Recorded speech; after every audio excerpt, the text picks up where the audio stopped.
નમસ્કાર દર્શક મિત્રો, શિનોર સમાચારમાં હું મેઘા અગ્રાવત આપનું હાર્દિક સ્વાગત કરું છું. આપ જોઈ રહ્યા છો શિનોર સમાચાર.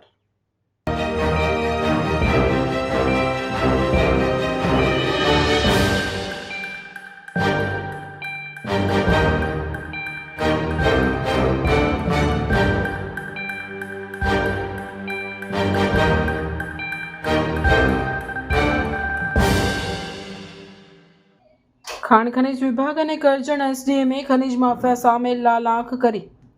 આકસ્મિક ચેકિંગ દરમિયાન ઓવરલોડ રેતીનું વહન કરતા 8 હાઈવા ઝડપાયા. શિનોર માલસલ માર્ગ પરથી પસાર થતા ઓવરલોડ 8 હાઈવા ઝડપાયા. વાહન માલિકોને સ્થળ પર જ લાખોનો દંડ ફટકારી કાયદેસરની કાર્યવાહી હાથ ધરી. કરજણ એસડીએમ અને ખાણ ખનિજ વિભાગની સંયુક્ત કામગીરીને લઈને ખનિજ માફિયાઓમાં ફફડાટ ફેલાયો. રિપોર્ટર સંજય ખત્રી, શિનોર સમાચાર ન્યૂઝ, શિનોર.